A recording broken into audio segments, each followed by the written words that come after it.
Welcome to EduCube classes. In this class, we are going to talk about Chapter 2 Mathematics Class 10th. Okay? So that is your polynomials. I know आपको polynomials के बारे में idea है होती क्या है polynomial, but still just for the revision मैंने यहाँ पे लिख रखा है expression which is composed of variable, constant and exponents. Okay? So यहाँ पे एक example है, right? यहाँ पे जो आपका x है, x की वैल्यू फिक्स नहीं है. इसमें हम हर स्टूडेंट अपने हिसाब से इक्वेशन सॉल्व करने के लिए वैल्यू सेलेक्ट करता है, उसको इक्वेशन में डालता है, राइट? सो इसलिए हम इसको क्या बोलते हैं, वेरिएबल, बिकॉज की वैल्यू वेरी करती है. आप इसमें कोई भी वैल्यू डाल सकते हो जो आपके मन में आए to solve the equation, right? So that's why we call this as a variable. और वेरिएबल के साथ में जो नंबर होता है उसको हम कहते हैं कोएफिशिएंट. यहाँ पे जो आपका नंबर है we call it coefficient. Okay,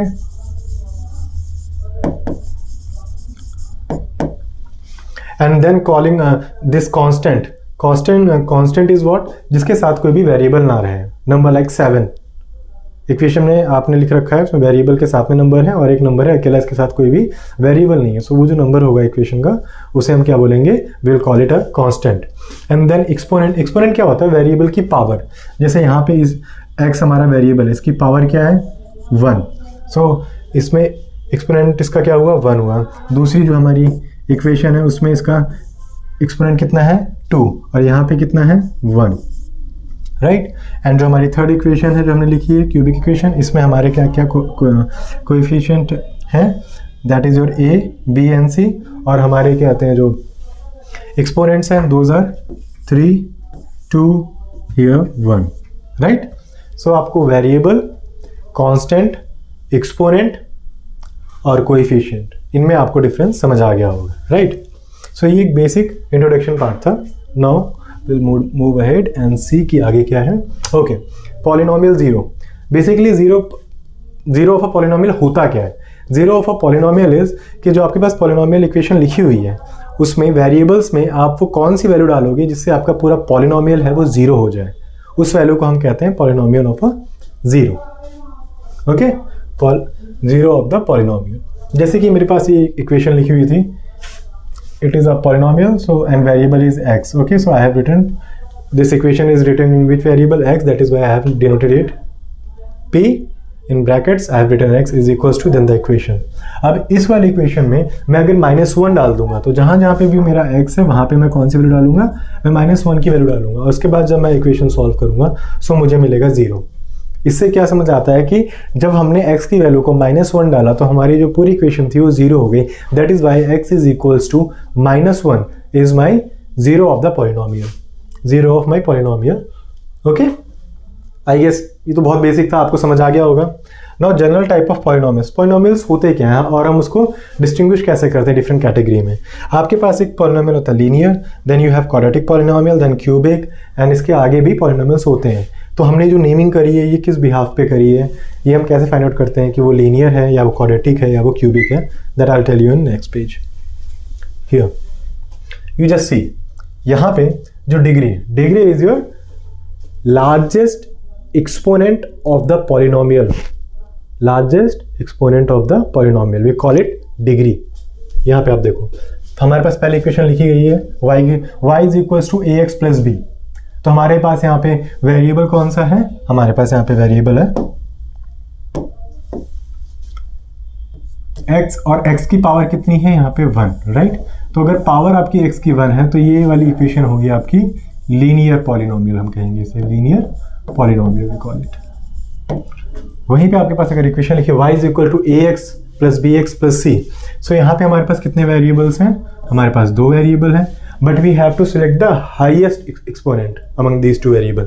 सो इसके पास क्या है, आपका एक्सपोनेंट 1 है और यहाँ पे 2 है. सो यहाँ पे हमारी जो डिग्री है क्या है वो 2 हो जाएगी. यहाँ पे डिग्री क्या हो जाएगी, हमारी इक्वेशन की डिग्री यहाँ पे 2 हो जाएगी. और 2 जिसकी डिग्री होती है उस इक्वेशन को हम क्या कहते हैं, we call that equation as your quadratic equation. We call it quadratic, we call it quadratic equation और quadratic polynomial. Okay, I guess इतना आपको समझ आ गया होगा. द सेम अब हम वही करेंगे. हमारे पास यहाँ पे 3 वेरिएबल्स हैं, राइट? वेरिएबल्स की पावर्स को हम एक्सपोनेंट कहते हैं. यहाँ पे हमारे पास क्या है, एक्सपोनेंट 1, यहाँ पे भी 1, यहाँ पे भी, यहाँ पे हमारे पास 3 है. सो यहाँ पे हमारे पास सबसे बड़ी जो एक्सपोनेंट की वैल्यू है वो क्या है, वो है 3. तो हम इस 3 को क्या बोलेंगे, डिग्री ऑफ द पॉलिनोमियल. तो हमारी इस पॉलिनोमियल की डिग्री क्या है 3, और जैसे ही आपकी पॉलिनोमियल की डिग्री 3 होगी then we call it cubic polynomial, we call it cubic polynomial. ठीक है। अब जो हमारे एक्सपोनेंट्स होते हैं ना, इन एक्सपोनेंट्स के और भी यूज होते हैं when you start solving the equation. जब आप इक्वेशन सॉल्व करते हो सो यहाँ पे हर एक जो चीज़ लिखी हुई है ना उसका एक सिग्निफिकेंस होता है, that I will tell you in next slide. Now see, हमारे पास जो क्वाड्रेटिक इक्वेशन होती है, क्वाड्रेटिक पॉलिनोमियल जो होता है, उसकी मैंने क्या बताया कि उसका एक्सपोनेंट क्या होगा, मैक्सिमम 2 होगा। इट मीन्स हमारी जो क्वाड्रेटिक पॉलिनोमियल होता है उसकी डिग्री कितनी होती है, डिग्री इज योर 2। डिग्री अगर 2 नहीं है तो वो हमारा क्वाड्रेटिक नहीं होगा, तो इसकी डिग्री 2 है। Yes it is right. See यहाँ पे जो यहाँ पे डिग्री है वो 2 है। सो जो डिग्री होती है, that degree of the polynomial tells you कि उसके कितने जीरोज होंगे। जैसे यहाँ पे डिग्री कितनी है आपकी 2 है, सो इट मीन्स क्या, इससे हम क्या निकाल सकते हैं, इससे हम ये कह सकते हैं कि हमारे पास ये जो इक्वेशन लिखी गई है इसमें ऐसी 2 वैल्यूज होंगी जिनको मैं अगर इसमें पुट करूँगा सो मेरी ये पूरी इक्वेशन 0 बन जाएगी, right. It means it got 2 zeros, 2 zeros। मतलब कि x की जैसी 2 वैल्यूज होंगी जिनको मैं जब इसमें इंसर्ट करूंगा मेरी ये इक्वेशन 0 बन जाएगी। सो हम उनको एज्यूम करते हैं, let that be alpha and beta. हम क्या कहते हैं, अल्फा एंड बीटा। हमारे पास 2 zeros हैं, हमने उनको नेम कर दिया। हमने वो किस नाम से किया, एक को हमने कहा अल्फा, एक को हमने कहा बीटा। इनके बीच में रिलेशन होता है, राइट। मैं आपको एक बहुत बेसिक सा रिलेशन है कि सम ऑफ द रूट्स, इनको हम रूट्स भी कहते हैं, अल्फा एंड बीटा। रूट्स मतलब वो वैल्यू जिनको डालने पे इक्वेशन 0 हो जाए। 0 of the polynomial is same as the root of the equation. तो जैसे यहाँ पे अल्फा प्लस बीटा, हमारे पास अगर कभी भी क्वाड्रेटिक इक्वेशन है तो अल्फा प्लस बीटा जो होगा हमारा, that will be our minus B by A, that will be our minus B by A. और जो प्रोडक्ट होगा हमारे रूट्स का अल्फा इंटू बीटा अगर हम करेंगे that will be our c by a. Now see the equation. ये एक जनरल इक्वेशन मैंने लिखी है, ओके। आपको कोई भी इक्वेशन रहेगी आप उसको जनरलाइज करके इस तरीके से लिखेंगे कि आप a b and c, right. ये आपके क्या है, ए बी सी क्या है, आपके कोएफिशिएंट है। ए एंड बी कोएफिशिएंट है, सी इज अ कांस्टेंट, राइट। आप इन तीनों का यूज करेंगे। सो जब भी आप माइनस बी बाय ए करेंगे then you will get the addition of those 2 roots. और जब भी आप उनको कहते हैं सी बाई ए करेंगे then you will get the product of the roots. ये बहुत इंपॉर्टेंट है एंड ये आपको याद ही होना चाहिए। What I am saying, this is very much important. These 2 expressions are very important क्योंकि इसमें क्वेश्चंस भी हैं एनसीईआरटी में, एग्जाम में भी आता है। और ये वाला फॉर्मूला ऐसा है कि आपको लाइफ टाइम आप जब भी अगर मैथमेटिक्स में इक्वेशन सॉल्व करोगे it will be very helpful. So आप इस चीज़ को याद कर लीजिए, समझ लीजिए कि अल्फा प्लस बीटा अगर क्वाड्रेटिक इक्वेशन की हम बात करें और उन 2 रूट्स का अगर हम कभी भी एडिशन करते हैं that will be equal to minus B by A. वो minus B by B and A क्या है, B and A are your coefficient. And then alpha into beta वो क्या होगा आपका C by A. C is your constant and A is your, what is your A in this equation, you can see this is your coefficient of X square, right. अब आप में इसमें clarity आ गई है कि alpha plus beta is equal to minus B by a, alpha into beta is your c by a. Now see. Okay. Just before that, I'll tell you कि कभी भी आपके पास अगर इक्वेशन लिखी हुई है क्वाड्रेटिक इक्वेशन और आपको उसका रूट फाइंड आउट करना है, सो इसमें 2 मेथड होते हैं। Either you use a factorization method, okay, or you can directly go for the formula.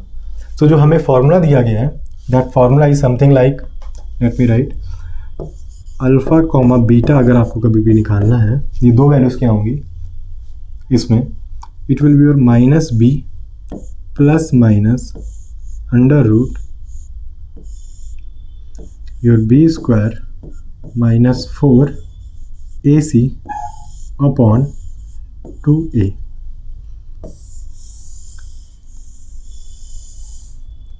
It is very important, you should remember। आपको किसी भी क्वाड्रेटिक इक्वेशन का रूट फाइंड आउट करना हो आप इस इक्वेशंस में आप वैल्यूज डालेंगे and you will get those 2। अब आप सोचोगे कि अल्फा एंड बीटा दोनों कैसे निकल आएंगे, बिकॉज इसमें आप क्या करेंगे, minus b 1 time you will take plus of this under root d upon 2a। ये हमारा लेट ये अल्फा है और हमें बीटा ऐसे ही मिलेगा बट माइनस बी, अब हम now will use a second sign minus then under root d upon 2a, right. A and b आपको दो वैल्यूज मिलेंगी अल्फा एंड बीटा की। ओके, ये आपको समझ आ गया। जो यहाँ पे मैंने डी लिखा है, राइट, ये जो डी होता है, your D is nothing but your b square minus 4ac, and इस डी को हम क्या कहते हैं, we call it discriminant, we call it discriminant. Discriminant का बहुत बड़ा यूज होता है। डिस्क्रिमिनेंट आपको बताता है कि आपका जो ग्राफिकली अगर आप सॉल्व कर रहे हैं तो वो डिस्क्रिमिनेंट के साइन जो होंगे वो आपको क्या क्या चीज़ें पहले से बता सकते हैं कि आपका कर्व कैसा बनेगा, किस तरीके का बनेगा। ओके, उसके सॉल्यूशंस कैसे होंगे, रूट्स कैसे आएंगे, ये सारी चीज़ें आपको डिस्क्रिमिनेंट्स बताता है। वो मैंने नेक्स्ट पेज पे लिखा हुआ है and I will explain to you.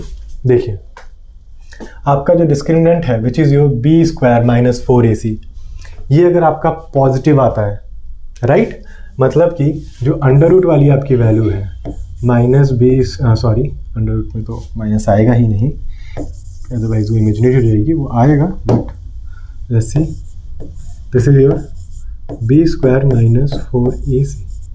आप अगर इसको सॉल्व करते हो, राइट, और इसको सॉल्व करने पे आपका जो आंसर आता है, इट इज इनसाइड जो है इसके, ये पूरा, ये अगर पॉजिटिव है, इसके अंदर की मैं बात कर रहा हूँ, अंडर रूट हटा दीजिए, ये अगर पॉजिटिव है तो इसका मतलब क्या है कि आपको जो रूट्स मिलेंगे वो आपके रियल नंबर्स होंगे और आपको अलग अलग रूट मिलेंगे। मतलब आपको एक नंबर मिला 2 और दूसरा मिला 4, एक मिला 1 दूसरा मिला 17, ऐसे पॉसिबिलिटीज आपको जो दो नंबर मिलेंगे, दो ही क्यों मिलेंगे, बिकॉज क्वाड्रेटिक इक्वेशन है, राइट, और क्वाड्रेटिक इक्वेशन कितने रूट्स होते हैं, दो ही रूट होते हैं, तो आपको दो ही ऐसे नंबर मिलेंगे जिनके लिए आपकी इक्वेशन 0 हो जाएगी। तो वो जो दो नंबर्स होंगे वो आपके क्या होंगे, रियल होंगे और अनइक्वल होंगे अगर आपका डी क्या है, पॉजिटिव है।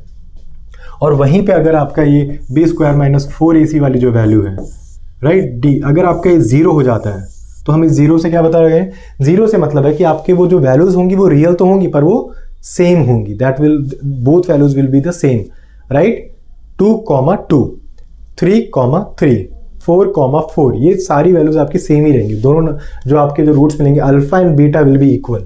इसके कहने का इन शॉर्ट मतलब ये है that your alpha will be equal to your beta, और वो कोई रियल वैल्यू होगी, वो 1, 2, 3, 4 वो कोई भी वैल्यू हो सकती है, that will be a real number, completely real number. Okay, और यहाँ पे क्या होगा, यहाँ पे जो आपका अगर पॉजिटिव है सो आपका अल्फा और बीटा ये दोनों की एक अलग अलग वैल्यूज आएंगी, they will not be the same.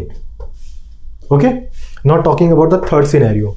अब हमारा जो थर्ड सिनेरियो है इसमें क्या होता है कि आप मान लीजिए अंडर रूट के अंदर से नेगेटिव नहीं आता बिकॉज वो फिर इमेजिनरी नंबर बन जाता है, पर मान लीजिए अगर यहाँ पे आपका डी है, राइट, और अगर आपका डी नेगेटिव हो गया, डी नेगेटिव हो गया तो मतलब आपका वो जो इक्वेशन है ना उसका कोई रियल सॉल्यूशन नहीं है। अंडर रूट के अंदर माइनस नहीं होता है, माइनस नंबर नहीं आते हैं, वो कॉम्प्लेक्स नंबर बन जाता है, तो आपको कोई रियल सॉल्यूशन नहीं मिलेगा। अब जब आपका डी नेगेटिव है तो उससे जो आपको वैल्यूज मिलेंगी वो आपकी इमेजिनरी होंगी, वो अनइक्वल तो होंगी, अलग अलग वैल्यूज होंगी, पर दोनों क्या होंगी, कॉम्प्लेक्स नंबर होंगी। They both values will be your complex means imaginary plus different values, right.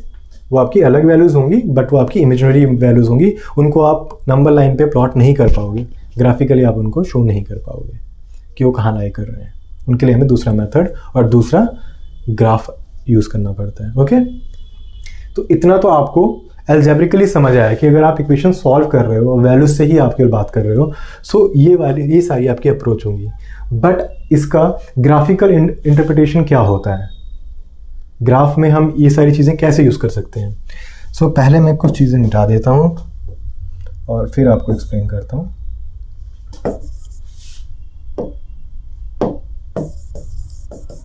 C, okay,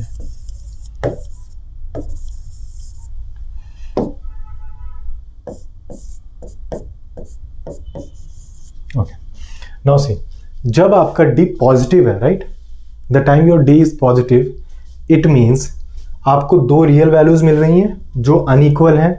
इसका मतलब है जो आपका ग्राफ बनेगा वो आपके एक्स एक्सिस को दो जगह पे कट करेगा। और मैं एक चीज़ और बता दूं आपको, जो आपके क्वाड्रेटिक ग्राफ होते हैं ना, क्वाड्रेटिक मतलब कि जिनकी इक्वेशन ऐसी होती है, A X square plus B X plus C. Quadratic मतलब इनकी डिग्री क्या होगी, कोई भी इक्वेशन ऐसी हो, कोई भी इक्वेशन हो जिसकी डिग्री आपकी 2 होगी उसको हम क्या बोलेंगे, क्वाड्रेटिक इक्वेशन। और कोई भी इक्वेशन हो जिसकी डिग्री 2 है उसका कर्व का नेचर वो देखने में हमेशा एक जैसा ही लगेगा। वो कैसे लगता है, आपने वो शेप देखी होगी, दैट इज योर पैराबोला। वो आपका या तो इस तरीके से पैराबोला बनेगा या डाउनवर्ड ओपनिंग पैराबोला बनेगा, राइट। वो डिपेंड करेगा फिर से इसी डी की वैल्यू के ऊपर। तो देख रहे हैं इस डी की वैल्यू से, डिस्क्रिमिनेंट की वैल्यू से कितनी सारी चीज़ें क्लियर हो जाती हैं। सो अगर आपका डी पॉजिटिव है तो it means it will cut x axis in 2 part. मतलब कि जब आप उसको ग्राफिकली आप ड्रॉ करेंगे एक्स एंड वाई एक्सिस बना करके, ये आपका ग्राफ है, this is your Y, this is your X. So जो बनेगा वो आपके एक्स एक्सिस को 2 पॉइंट पे कट करेगा, एक इधर एक इधर, ये वाला भी ये वाला, राइट। आपको 2 सॉल्यूशंस मिलेंगे, क्योंकि आप अगर देखें आगे मैं भी इसकी बात करूंगा जब आप इक्वेशन सॉल्व करते हैं। इन पॉइंट्स का मतलब क्या है, आपको हमेशा यहाँ पे 2 पॉइंट मिलेंगे, कब, जब आपका डी पॉजिटिव होगा। लेकिन जब आपका डी डिस्क्रिमिनेंट है वो आपका क्या होगा, 0 होगा। तो उस टाइम पे आपको क्या मिलेगा, उस टाइम पे आपका जो ग्राफ होगा, पैराबोला होगा, वो आपके एक्स एक्सिस को कट नहीं कर रहा होगा, वो आपके एक्स एक्सिस को केवल टच कर रहा होगा। और टच एक ही पॉइंट पे कर रहा होगा, इसीलिए आपके जो रूट्स होते हैं वो रियल होते हैं और इक्वल होते हैं। पॉइंट तो एक ही है ना। सी अगर ऐसे मैंने यहाँ पे ग्राफ बनाया और मेरा मान लीजिए ऐसा कर्व आया, सो वो इस एक पॉइंट पे, तो इस एक पॉइंट मान लीजिए ये अगर 2 है, राइट, ग्राफिक पे 2, 0, राइट। इसका मतलब है कि मेरे रूट 2 ही है। My root is alpha is equals to beta is equals to 2। This is a case where your D is equals to 0। It shows कि आपके जो रूट्स हैं they are real and equal, मतलब कि your alpha will be equal to your beta, right, because they are equal and they are real. Real इसलिए because yes, we can see that number 2 we can draw on number line. So this is what this d is equals to 0 shows. This will help you to algebraically solve the equation, and this will give you the idea how to represent the graph on xy sheet. कि आप xy sheet में अगर आप कभी भी quadratic graph बना रहे हैं, पैराबोला आप ड्रॉ कर रहे हैं, तो अगर d आपका 0 है तो उससे आपको ये चीज़ तो पता चल जाएगी कि मेरा जो कर्व बनेगा या तो वो ऊपर बनेगा, नीचे कहीं भी बने, बट वो मेरे x एक्सिस को एक ही पॉइंट से छूता हुआ वापस नीचे या ऊपर चला जाएगा। Okay, now talking when d is negative. अब आपका जो d है वो नेगेटिव है तो आपको 2 डिस्टिंक्ट रूट तो मिलेंगे, बट वो रूट कैसे होंगे, इमेजिनरी। अब जब आपके रूट ही इमेजिनरी हो गए तो इमेजिनरी नंबर्स को क्या हम कभी भी ड्रॉ कर पाएंगे ग्राफ पे, नहीं कर पाएंगे, राइट। तो इसका मतलब क्या होगा ग्राफिकली, इसका मतलब क्या होगा ग्राफिकली, इसका मतलब ये होगा कि जो आपका ग्राफ बनेगा ना वो कभी एक्स एक्सिस को टच करेगा ही नहीं। वो या तो उसके ऊपर होगा या उसके नीचे होगा। वो कभी भी एक्स एक्सिस को कट नहीं करेगा, ना वो उसको टच करेगा। क्योंकि अगर टच करता तो आपको एक सिंगल पॉइंट तो मिल जाता ना, which was the condition for D is equals to 0, but here the condition is your D is negative. So वो आपका ग्राफ ऐसा बनेगा, कहीं पे भी बन जाए, कैसा भी बन जाए, but it will never touch your x axis. वो कभी भी एक्स एक्सिस को टच करेगा ही नहीं, वो उससे दूर ही रहेगा अगर आपका डी नेगेटिव है। समझ गए ग्राफिकली वो कैसे होता है, एंड अगर डी है तो आप उसको अलजेब्रिकली कैसे सॉल्व कर सकते हैं। Okay, now here this is your equation. अब इसमें जो दूसरा पैरामीटर होता है that plays a very important role. Okay, that is what कि आपकी जो इक्वेशन लिखी गई है, ओके, उसमें जो आपका हाईएस्ट, जो आपका वेरिएबल है with the highest exponent value, उसके साथ में जो नंबर है अगर वो पॉजिटिव है तो आपका जो ग्राफ होगा वो कैसा होगा। वहीं पे अगर आपका वेरिएबल जो हाईएस्ट एक्सपोनेंट के साथ में है उसके साथ में जो आपका नंबर है, कोएफिशिएंट है, वो अगर नेगेटिव है तो आपका ग्राफ कैसे बिहेव करेगा। सी, अगर आपका नंबर जो आपका कोएफिशिएंट है आपका वो अगर नेगेटिव है, सो इसका मतलब क्या हुआ, आपका जो पैराबोला बनेगा that will B downward opening parabola. और वहीं पे अगर आपका पॉजिटिव है so it will become your upward opening parabola, upward opening. अब ये upward opening and downward opening क्या होता है? जो आपका डाउनवर्ड ओपनिंग होता है इट मीन्स वो ऐसा है, नीचे की तरफ खुल रहा है, ओके। और जो आपका अपवर्ड होता है उसका मतलब क्या हुआ, वो ऊपर की तरफ खुल रहा है। ये वाला केस कब आएगा? ये वाला केस कब आएगा? जब आपका a is greater than 0, this will be the case when your a is less than 0। अब आप में से बोल सकते हो कि सर अगर a 0 हो गया तो, अगर a ही आपका 0 हो गया तो जो आपकी इक्वेशन है वो क्वाड्रेटिक रही ही नहीं, क्योंकि a के साथ में आपका x मैक्सिमम पावर जो वेरिएबल विद मैक्सिमम एक्सपोनेंट है उसके साथ वाली जो आपने यहाँ पे a है, राइट, कोएफिशिएंट जो है वही तो है ना। अगर ये 0 हो जाएगा तो ये वाली पूरी टर्म ही कैंसिल आउट हो जाएगी। सो ये फिर से क्या बन गया? This will be your linear equation. तो पैराबोला तो शेप आएगा ही नहीं। तो जब शेप ही नहीं आएगा तो वो प्रॉब्लम ही नहीं आएगी कि वो अपवर्ड हो या फिर डाउनवर्ड ओपनिंग हो, राइट। सो इसीलिए हम ए के पॉजिटिव या नेगेटिव होने से ये आइडिया लगा सकते हैं कि जो आपका पैराबोला बनेगा वो अपवर्ड ओपनिंग बनेगा या डाउनवर्ड ओपनिंग बनेगा, ओके। एंड पैराबोला के लिए मैं एक छोटी सी चीज़ और आपको बता देता हूँ यहाँ पे कि जो हमारा पैराबोला होता है वो जहाँ से टर्न लेता है उस पॉइंट को हम कहते हैं वर्टेक्स, राइट। उस पॉइंट को हम क्या कहते हैं? वर्टेक्स। सो वो वर्टेक्स का अगर हमें किसी भी तरीके से, वो जो हमारे पास वर्टेक्स है अगर वो किसी भी तरीके से हमें उसके कोऑर्डिनेट्स मिल जाएं तो हमारे लिए प्रॉब्लम और ज़्यादा ईजी हो जाएगी टू सॉल्व इट ग्राफिकली। सो जब भी आपका पैराबोला जो होता है तो ये वाला जो पॉइंट होगा ना जहाँ से उसने कर्व मतलब चेंज आया है, जो उसका डीपेस्ट पॉइंट होगा, लोएस्ट पॉइंट होगा, इसके जो कोऑर्डिनेट होते हैं, सो ये जो आपके यहाँ पे दो आपके कोऑर्डिनेट्स आते हैं, it will be minus b by 2a and दूसरा minus d by 4a। This is very important, this is very much important in your case, आप इसको याद रखिए। Minus b upon 2a and दूसरा जो उसका y कोऑर्डिनेट आएगा that will come from the discriminant minus d upon 4a, right. So now you know कि आपको डिस्क्रिमिनेंट पता है तो आप पॉइंट निकाल लोगे। अगर आपको a पता है कि वो पॉजिटिव है नेगेटिव है तो आपको ही पता चल जाएगा कि मेरा वो जो पैराबोला बनना है वो अपवर्ड जाएगा या डाउनवर्ड जाएगा। इससे आपको ऐसी क्लैरिटी आ जाएगी। उसके बाद इसी d से उसके रूट से आपको आइडिया लग जाएगा कि वो एक्स एक्सिस को कट करेगा नहीं करेगा, या अगर कट कर रहा है तो 2 पॉइंट पे कर रहा है या बस टच करके निकल जा रहा है, या वो पूरा नीचे है या पूरा ऊपर है। तो आई गेस अगर आपकी बेसिक इक्वेशन समझ जाओगे सो इसके बाद आपको पैराबोला में कोई भी प्रॉब्लम नहीं आने वाली है, okay. Now just see few questions are there जो पूछे जाते हैं मोस्टली, और वो क्वेश्चंस हैं वो हैं तो बहुत इजी बट इंटरप्रेट नहीं कर पाते हैं बच्चे उसको कि इसको सॉल्व कैसे करना है। Let's see, alpha plus beta आपको दिए बोला है कि alpha and beta are the zeros of the quadratic polynomial, right. जो सिंपल अपनी बेसिक जो जनरल इक्वेशन है वही लिखी हुई है वहाँ पे, राइट। आपसे कहते हैं that you have to find this value, but आपको जो पता है वो तो आपको बस इतना पता है ना कि अल्फा प्लस बीटा क्या होता है, मैंने बताया था। अल्फा प्लस बीटा क्या होता है, अल्फा इंटू बीटा क्या होता है, बताओ जल्दी जल्दी। याद है आपको अल्फा प्लस बीटा क्या होता है? Alpha plus beta was your minus B by a and this will be your c by a, right. यही मैंने आपको बताया।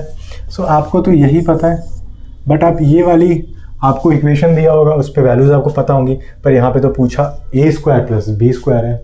सो अब हम क्या करेंगे, एल्जेब्रिकली उस चीज़ को थोड़ा मॉडिफाई करेंगे और हम देखेंगे कि हम कैसे इसकी वैल्यू लिख सकते हैं। अब एक चीज़ अगर आपको याद हो, सो आपको ए प्लस बी का होल स्क्वायर पता है। ए प्लस बी का होल स्क्वायर डेफिनेटली आपको पता होगा, it is your A square plus B square plus 2ab, right. So अगर मैं लिख दूँ A plus B whole square is equals to A square plus B square, okay, not like that. If I write A plus B whole square, ये आ गया। अब मुझे ये टर्म कैंसिल करनी है, so minus 2ab will give me A square plus B square, right. So ये इसके बराबर है कि नहीं? मैथमेटिकली हमने बस रीअरेंज किया है, हमने कोई बहुत बड़ी चीज़ नहीं करी यहाँ पर। सो बस वही लिख देते हैं। एक बार देखो अभी आपको पता चले कैसे। वहाँ ए एंड बी में है, मैं इसको अल्फा एंड बीटा में यहाँ पे लिख देता हूँ। This will be our alpha plus beta का होल स्क्वायर, लेकिन अगर मैं होल स्क्वायर करूँगा तो मुझे एक टर्म मिलेगी which will be my plus 2 alpha beta, पर मुझे वो टर्म नहीं चाहिए, मुझे तो बस इतनी वैल्यू चाहिए, तो मैं उस टर्म को माइनस कर दूंगा, -2 अल्फ़ा बीटा। अब आपको ये पता है कि जो मेरा अल्फ़ा प्लस बीटा है this is my -b/a and this is for this I can get the value c/a। मैं उसको यहाँ पे डालूंगा and I get the value for this. Now here sometime this is, अगर आपने पहला देख लिया तो दूसरा बहुत आसान है। इसमें आपको क्या करना है, you can write this thing as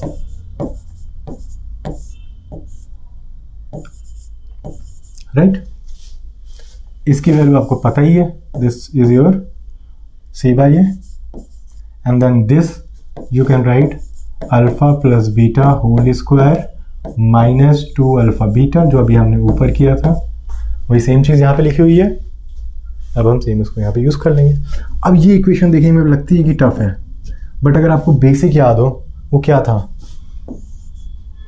a plus B का होल क्यूब का फॉर्मूला क्या होता है, a cube plus b cube plus 3ab in bracket a plus b, यही होता है हमारे पास, यही वाली इक्वेशन आती है राइट। सो हम इसको क्या कर सकते हैं, हमें तो बस इतनी टर्म चाहिए ना, हमें तो बस ये रिक्वायरमेंट है राइट, हमारी रिक्वायरमेंट कितनी, इतनी ही है, तो बस हम इसको चेंज कर देंगे। So we can write it alpha plus beta whole cube -3 alpha beta alpha plus beta. अब आपको इसकी वैल्यू पता है, इनकी वैल्यू पता है, इसकी वैल्यू पता है। यहाँ पे आप लिख दोगे -c/a, यहाँ पे आप लिख दोगे b/a, यहाँ पे आप फिर से लिख दोगे -c/a and you will get the value. कितना इजी है, बहुत आसान है ये। सेम ये वाली चीज़ को भी करने के लिए आप बस उसको पहले सिंप्लीफाई करके थोड़ा लिखो, ये रहेगा b cube plus a cube upon a cube plus a cube into b cube, sorry, and then आप इसको लिख सकते हो alpha cube plus beta cube upon alpha beta whole cube right. इसकी वैल्यू आपको पता है, और ये वाली यही वाली वैल्यू डायरेक्टली जो हमने पहले निकाली थी इक्वेशन, वही सेम इक्वेशन यहाँ पे लिखनी है। सो ये देखने में टफ है बट टेक्निकली बहुत आसान है अल्फा एंड बीटा। बस आपको basic equation and sum of the roots and product of the root of a quadratic equation, ये आपको दो चीज़ें याद करनी है। ये आपके एग्जाम पॉइंट ऑफ व्यू से, आपके बेसिक मैथमेटिकल नॉलेज के लिए, और आगे इन फ्यूचर में आप कभी भी कोई कॉम्पिटिटिव एग्जाम देते हो तो उसमें भी ये सब चीज़ें ऑफ एंड ऑन आपको हेल्प करेंगी ही करेंगी। सो अगर अभी आप इसको समझ लेते हो, सीख लेते हो, तो आपके फ्यूचर के लिए बहुत हेल्प हो जाएगा। आई होप ये पूरा आपको वीडियो समझ आएगा about the polynomial, and in next video I will be uploading few questions, so हम वहाँ पे क्वेश्चन भी ट्राई करेंगे। Thank you everyone.